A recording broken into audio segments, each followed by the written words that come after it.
आणि मी हे नोव्हेंबर ज्या दिवसापासून महाराष्ट्राची विधानसभा झाली तेव्हापासून हा प्रश्न मांडतोय की महाराष्ट्रामध्ये 4 महिन्यामध्ये 76 लाख मतं वाढली कशी.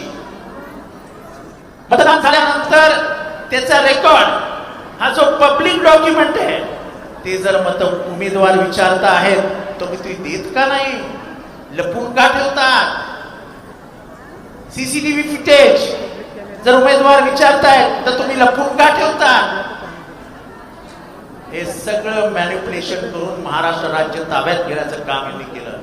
कारण का लोकसभेनंतर घाबरलेल्या भारतीय जनता पक्षाने इलेक्शन कमिशनला जसं लोकसभेमध्ये तिथल्या सत्ताधारी पक्षाने हातात धरलं होतं तसं महाराष्ट्राच्या विधानसभेमधल्या इथल्या सत्ताधारी पक्षाने हातात धरलं. आणि जी निवडणूक 100% आम्ही जिंकणार होतो ती निवडणूक मध्ये आम्हाला पराभूत व्हावं लागलं.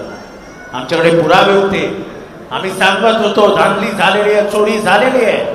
पण आज राहुल गांधींनी पुराव्यानिशी सिद्ध करून दिलंय. आमचा प्रश्न कोणाला वैयक्तिक नाही, कोणा वैयक्तिक याचं उत्तर देऊ पण नका. प्रश्न इलेक्शन कमिशनला विचारले गेले, इलेक्शन कमिशनने त्याच्यावर उत्तर द्यावं.